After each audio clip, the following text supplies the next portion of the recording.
数々のタイトルを獲得し、リバプールを強豪へと再興させた名将、ユルゲン・クロップ。この動画ではクロップの面白いエピソード50連発をお送りします。2021年、日本のネット上で、ジーク、海外で発見される、と話題に、漫画、進撃の巨人の登場人物ジークに、クロップがそっくりというもの。ネット上では、草、完全に伊佐山が寄せてる、とコメントがつく。なお、後に指揮するリバプールに所属する小手が、進撃の巨人が大好きで、新ユニ発表に合わせてオマージュした写真を SNS に投稿している。そんなジークは現役時代、フォワードとしてフランクフルトやマインツでプレー。しかし、現役時代はどこにでもいる普通の選手と語るなど、無垢の巨人だったと明かす。ちなみに、後にブンデス公式で、なんとかベストゴール集がまとめられる。2001年2月、マインツでプレーしていると監督就任の打診を受ける。32歳のクロップは、30分考えてから OK と返事し、ふっかりだった。なお、その時3部への降格の危機に瀕していたが、就任直後、7戦6勝とすぐに結果を出し、チームを残留へと導いた。2004年、マインツを史上初の一部リーグ昇格に導く。ちなみにマインツでは、クロップがパン屋を始めたら、他のパン屋が潰れる、と言われるほど愛されていた、マスコット的存在だったらしい。その手腕が認められ、ドルトムントの監督に就任する。ゲーゲンプレスの第一人者ともされており、別名、ヘビーメタルフットボールとも呼ばれ、ベンゲル監督のアーセナルのサッカーを、オーケストラのようだがも、と評し、私はヘビーメタルが好き、というのが由来。ドルトムントでは体の違和感を感じた際、チームドクターに報告する決まり事があった。しかし、ギュンドアンがそれを無視すると、勝手にしろ、クソったれ、とぶち切れた30分後、友よ、なぜあんなに怒ったかわかるか。それだけ君を気にかけている、と温かいハグをプレゼントした。また、17歳でトップチームデビューしたレッツは、もっとパッションを持て、クソ、とまくし立てられた後、元気、人生について語ろう、と、飴とムチを使い分けられた。ちなみに、クロップが植毛サロンに通ってるのがバレてニュースになると、このいきさつをゲッツに事細かに説明。そして、マリオ、心配するな、電話番号を控えておく。将来、必要になるかもしれないだろう、と愛弟子の頭髪を心配する優しさを見せる。後に、低迷するチームの状況下、練習でうどんの胸ぐらをつかみ、うどんがふてくされている写真が撮影される。きっとこの後、ピロートークがあったのだろう。選手と独特な関係を築きがちなクロップ。レバンドフスキは、金をかけたシュート勝負を提案された、と思い出を語るほか、朝の時に電話をかけて相談しても、クロップが来る。本当の親父みたいだ、と明かしている。ライバルチーム、シャルケに在籍していた内田も、選手との距離感がいい。なんかこう、親父、みたいな、と話し、試合で水くれたし、ハグ求めたらギューってしてくれた。と、自分とは違うタイプの人たらしに、メロメロだった。また、クロップは試合のベンチなど、あらゆる場所に通訳を帯同させることを許可。深い話をするときだけ、という暗黙のルールがある中、これは画期的だった。このことを日本人記者に聞かれると、俺が日本語をうまく話せないから、とジョークで切り返す。1011シーズンのバイエルンミュンヘン戦で悲劇が 3-1 で勝利するが、歓喜の輪でも肉車にされ、トレードマークのメガネが破壊されてしまう。ちなみにこのメガネは、シーズン優勝記念として、クラブ博物館に展示されている。ベンチに転がってきたボールをコントロールしようとしたところ、ピッチ脇の審判に当ててしまう、ドルトムント時代の動画が発掘される。バチクソに気まずそうな笑顔にじわります。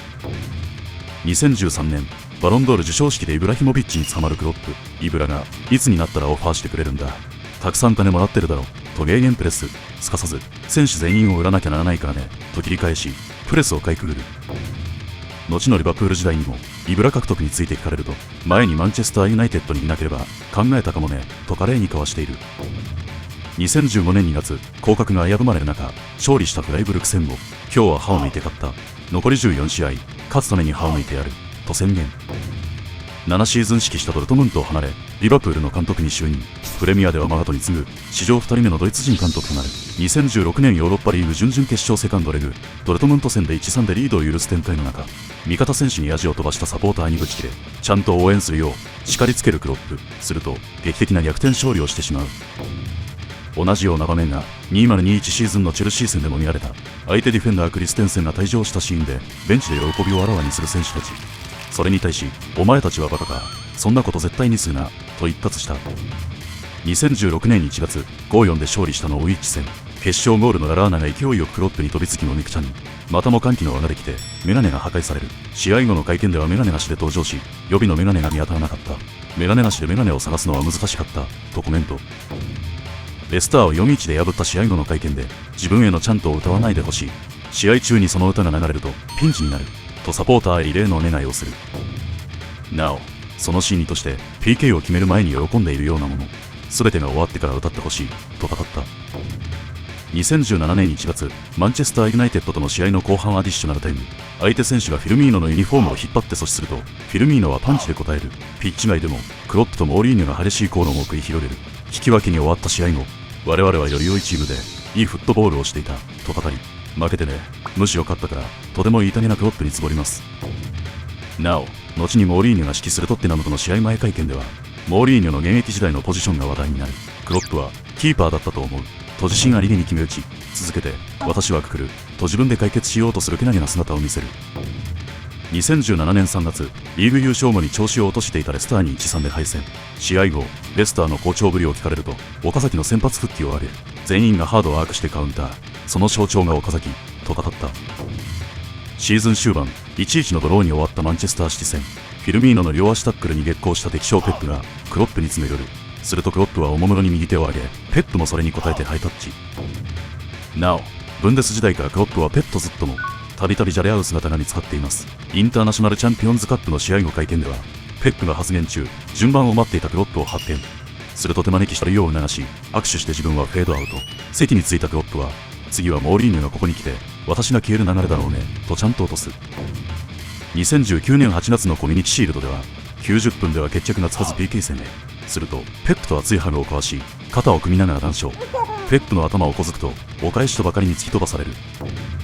2019年11月のカンファレンスで、囲みでメディア対応をしていたクロップ。背後にペップの姿を見つけると、ペップが来たぞ、逃げろ、とそのまま退散。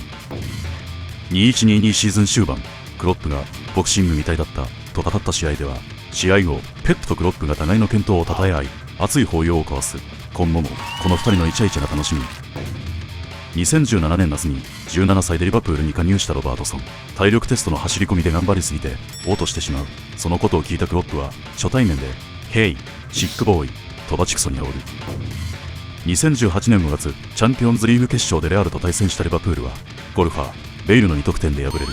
これにはアンビリーバブルだと脱帽。ちなみにこの決勝のハイライトをいじった動画が SNS に投稿されると、マナ弟子オーバメヤンがこれ誰が作ったんだ、悪いやつだといじる。内容はジダンとクロップが所属選手でポケモンバトルをするものだった。後のオーバメヤンが所属するアーセナルとの試合前会見では、オーバメヤンについて聞かれると、ファッションスタイル以外に弱点はないとしっかりカウンター。1819シーズン開幕戦のウェストハム戦で歓喜のシーンが話題に。ゴールの直後、腰の前に突き出した握り拳を小刻みに震わせる。ネット上では奇妙なお祝い、嬉しい、飢えてるとコメントが寄せられる。他にも喜びを爆発させるかと思いきや、ポケットのペットボトルを取り出して歯を食いしばって力強く握りしめて振る独特な喜び方も見せる。クロップのリアクション芸は歓喜の場面だけにとどまらない。試合中、ファンダイクのバックパスがあわやオンモールにという場面、思わず腕を震わせ大慌てする素振りを見せた。これらの機構は試合中以外でも見られる。クロップは試合前の対戦相手のウォームアップをひたすら見つめる。ブライトンのマレーがあれには本当に困惑させられる、不可解と語ると、他の選手も当時の監督がどうかしたと声をかけると、いやいやと足早に逃げたらしいぞと同じような体験を語った。2018年12月、エバートン戦は後半アディショナルタイムのリーのゴールで勝利。この場面では喜びを爆発させ、あろうことかピッチに乱入。試合後の会見では、自分で自分を止められなかったと反省モード。また気づいたら目の前にアリソンがいた、めっちゃ引いてたとここでも茶目っ気は忘れてない。この頃たびたび怒っていたメッシ、ロナウド論争のコメントを求められたクロップ。スマホに1枚だけメッシの自撮り写真がある。ただクリスティアーノも部屋にあると独特の言い回しでメディアを交わした。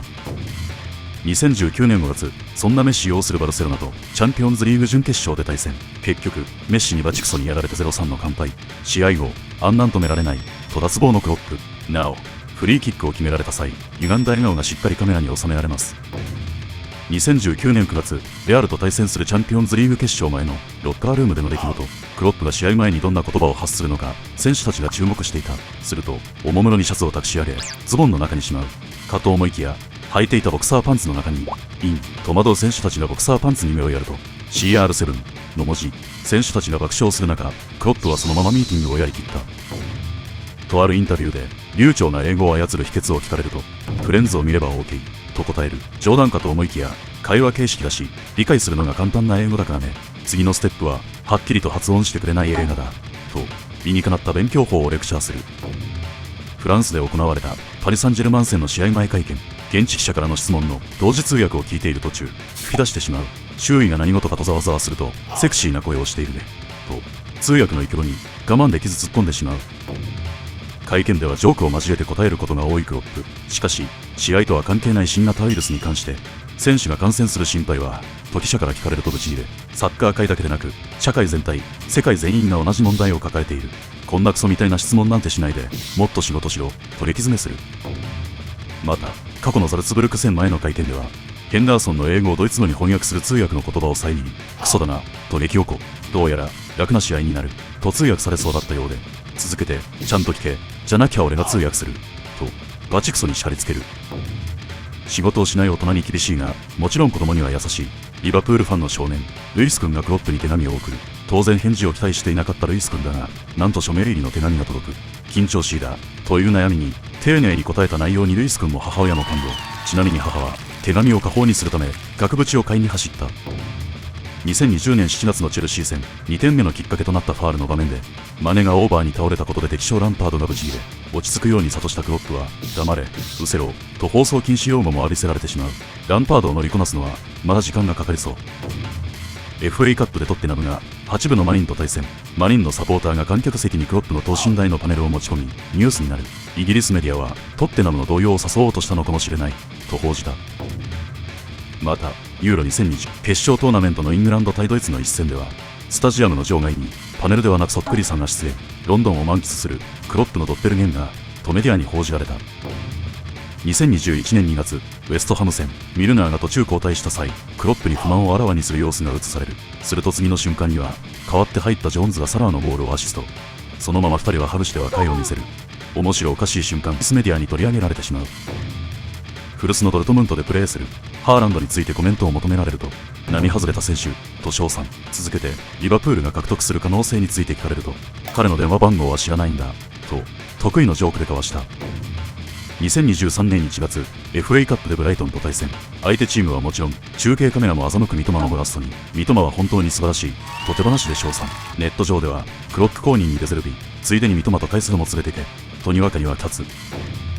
シーズン終盤、トッテナムとの試合は 3-0 から追いつかれるが終了間際に勝ち越し、クロップはゴールに興奮してベンチから第4審判に向かって駆け出す。次の瞬間、左足を押さえながらベンチ前へ退散。どうやら力が入りすぎて負傷したようで、試合後には罰を受けたねとコメント。なお、審判への異議もあり、2試合のベンチ入り禁止と約1300万円の罰金が課された。